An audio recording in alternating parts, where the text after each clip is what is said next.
our company, as I mentioned about, the yearly revenue is gigantic. It's, and that's our parent company.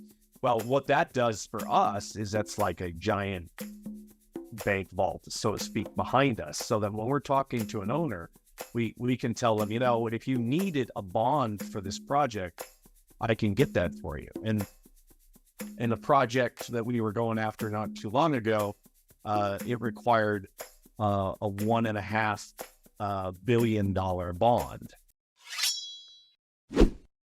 Welcome to Business Ninjas, brought to you by WriteForMe, where you'll hear from business leaders who are out there growing their business and slaying it every day. Learn from the masters. Let's get started.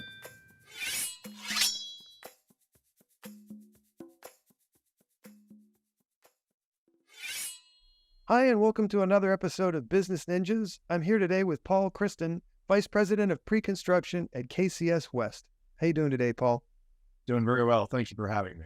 Oh, my pleasure. Appreciate you spending some time with us. Please tell us a little bit about yourself and about KCS West. Well, I'm a middle-aged man working at a general construction company, general contractor. I'm married with 6 daughters, if you can believe it. Good Lord, and you still have hair. How did you not pull it all out? Not as much as I used to, and there's a lot more gray now, that's for sure.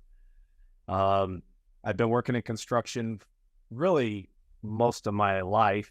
Started very young as a little kid working on my dad's construction sites. Went to engineering school, UC Davis. That was about 30 years ago, and been working for general contractors basically ever since. Excellent. And tell us a little bit about KCS West. So KCS West is a general building contractor. We basically say that we're a vertical builder. We don't build highways and bridges and things. We build buildings anywhere from 1 story to 100. And we are the Western United States subsidiary for Kajima International and Kajima USA. So Kajima International is something on the order of $18 billion a year revenue company. And Kajima USA is a $2 billion part of that. And we are a part of Kajima USA, along with some other general contractors spread across the United States. If I understand correctly, Kajima is not only the oldest and largest construction company in Japan, but it was founded in 1840. Is that correct? That's the numbers that I have, essentially, that we're nearly 2 centuries old. And in California, Kajima's had a presence in Los Angeles metro area for nearly 60 years. That's an incredible level of fortitude. Nearly 200 years, that's kind of unheard of. Yeah, it is. So tell me what sort of verticals you service. I know we talked about you building vertically. Sorry for the pun. But yeah, we work with real estate developers primarily. That's our niche, basically. We don't do a lot of public work, city, county work. Most of our work is with people that have bought land or are buying land and seek to put the highest and best use of that land on that property. Sometimes they are fighting against zoning. Sometimes they're going along with zoning to get their projects entitled.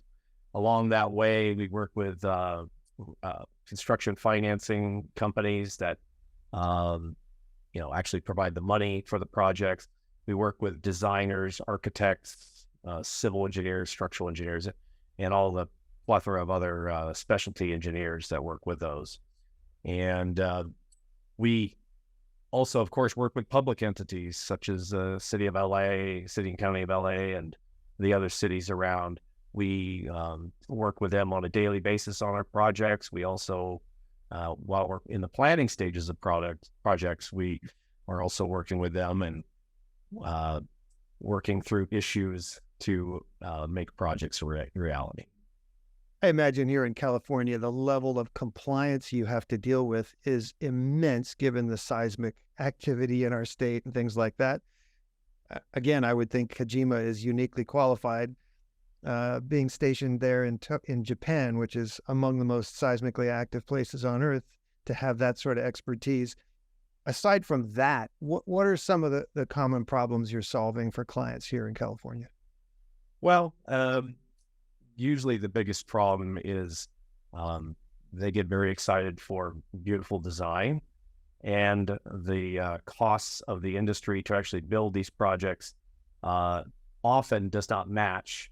Well, it will match the cost of the design, but it won't match what they can actually rent the property for or sell the property for. So it's a balance between making something that fits the designer's vision with something that fits the owner's wallet. And sometimes that bridge has a sag in it. Sometimes it is a beautiful arch.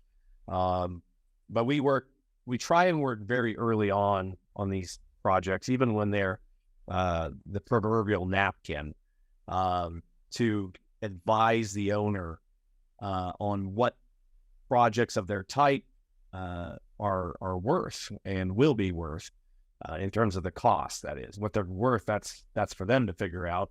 But what the cost is our job to figure out. So we use projects that we're already building. We use cost indices of the industry to apply those to various parts of the job. And we have to take a building, which is just a building, doesn't just get poured out of a bucket. There's 50 or 60 different trades. And by trades, I mean, your concrete and your rebar and your electrician, and framing, and so on and so forth. And they all come together in our estimates and then out on the project. And it's our job to figure that all out in pre-construction, which is what I had. And then our company, I kind of hand it off gingerly to the people in the field, and they take off and they build the project. Yeah, those building costs you're talking about have grown exponentially since COVID hit and the supply chain issues. Tell me about the challenges and opportunities and how you've managed to grow the business through COVID. Well, it has been a real challenge, especially for owners, because some of these, and for us, we have had issues with subcontractors that have essentially almost backed out of projects due to increased costs, things that there's no way that they could have assumed. We had, for at least 1 year over the last couple of years, double-digit costs. And it's one thing for the inflation rate in America on the average to be 8%, but you're dealing with additional forces when you're talking about building materials. Part of COVID also was that the factories couldn't have people, and because kind of the shutdown. So materials became scarce, and thus when material is scarce or the duration to get that material is increased, so does the cost increase. That's the way markets work, obviously. And construction is definitely that way. So there's a lot of commodities involved. What we would say, like, gravel for concrete, and even things like plywood or drywall are looked at as essentially commodities. They don't have a great deal of fabrication complications to them. Those ebb and flow. When you're talking about other things that have computer chips that we build, and things that are, HVAC units and electrical switchgear and all these kind of things, there's still increases happening in those products. And it's because, frankly, the factories, the labor participation rate is lower than it has been. We don't have as many people in the factories. And we see that the durations for these things are still much larger than they used to be. And so we're not quite back to where we were by any means. I'm sure the human commodity component, meaning semi-drivers, which was some of the biggest problems in terms of the backup at our ports here in LA, you've got haul routes, you've got, you've got people delivering lumber, et cetera, et cetera. I can only imagine the headaches that you had to go through. And I'll add the cost of those deliveries continues to go up in California because we, as a state, are trying to be as green as possible. And that means that we're forcing the retirement of older semi trucks for ones that are to a greater level of efficiency and in reduction of emissions. And so those costs are borne in the construction projects and eventually by all of us. I know it's an aside, but I'm hopeful that the advancements in electric semis will happen. They're not happening as fast as we were told they were going to happen. But if you remove diesel semis from the equation in terms of the environment, that's an incredible advancement, both safety and air and all that kind of stuff. And one would hope it would lower your costs. I mean, fuel costs. Well, eventually, yes. Yeah. When you're driving all around the highways and byways around LA, I mean, there are semis everywhere delivering. It's a bustling metropolis, of course. And I've read some studies just recently about how some of these electric semis that are out there, they're able to do their work and to make their deliveries during the day. They obviously got to charge them up. And as long as the electrical grid keeps getting upgraded, then there's a potential for that to also work. Yeah, again, that has to become a national conversation. California, we're about as committed to a power grid and alternative energy as any place in the country, but not 50 states. It's not there yet. Yeah. What sort of companies do you work best with? Is there any particular niche of company that is in the middle of the plate for you? Well, we like companies that have money for paid. But, our niche is most of our work is done in the multifamily apartment buildings, usually in the 140 and above range. So these are typically not being built in a residential neighborhood like I live in. They're being built in areas that are zoned for that. We also build hotels. We've, in the recent years, built a 600 plus key hotel over in Anaheim, the Westin, which turned out beautiful. And we've built a couple other hotels here recently as well in the area. Another market that we do is industrial buildings. And in the past, KCS West and Kajima have built literally millions of square feet of Amazon type warehouses. Of course, Amazon wasn't really big back, 2 decades ago, but now, of course, they're ubiquitous. And then the other market we do is called post-production work and studio work. So these range from small bedroom size suites that are highly acoustically insulated to full soundstage studios like you might have seen on TV and documentaries and such. So anything in between in those kind of high-end building fit outs. Excellent. And what differentiates you from your competition? What makes KCS West stand out? Well, you mentioned it. Our longevity is something that owners and financial institutions are very interested in. General contractors, we're basically all crooks. So it's a question of, have you been around long enough where you're not basically being chased down the road by, bankruptcy, or are you, financially stable to have stuck around for a good long time? And, our company, as I mentioned about, the yearly revenue is gigantic. It's, and that's our parent company. Well, what that does for us is that's like a giant bank vault, so to speak, behind us. So that when we're talking to an owner, we can tell them, if you needed a bond for this project, I can get that for you. And a project that we were going after not too long ago, it required a $1.5 billion bond. So were at least to say that you could get that. That was part of the pre-qualification for it. So I was like a little scared about that. That was a pretty big number. And I contacted the right people and said, oh, yeah, no problem. So we got a letter back from the bonding company saying, your credit is good, basically. So that was, when you have that kind of backup behind you, it does give you some, it kind of bucks you up a little bit. So that's something that matters a lot to banks and, other, sovereign funds and labor union funds that invest in real estate. They love to hear that we're part of it because we have that big financial backing. Yeah, I would think 3 commas of backup would make people a little more comfortable in those conversations. Yeah.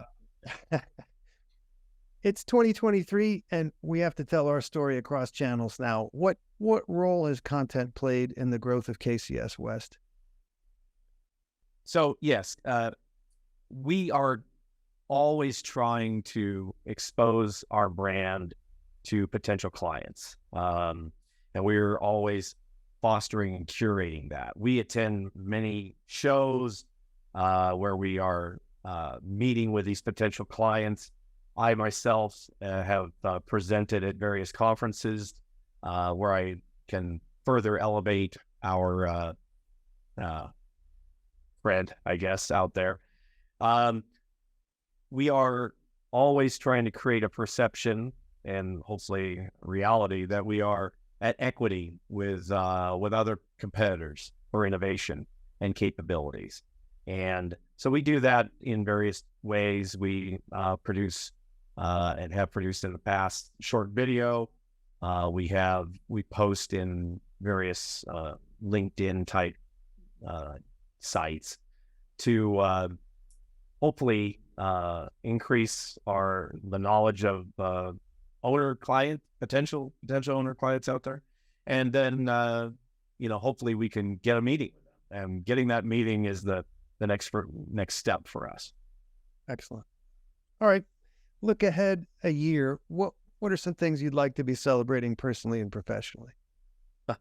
Well, I would like for our company to get on a track of double-digit revenue growth every year, and that's very possible.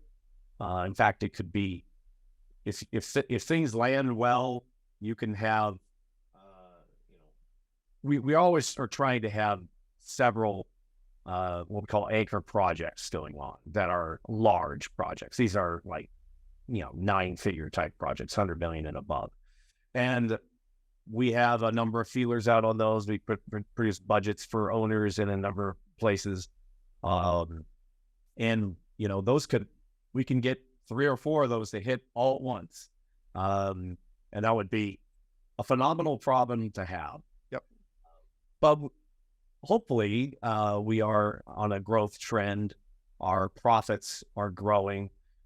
Believe it or not, a high net profit, net profit for a general contractor is less than 2% of total revenue.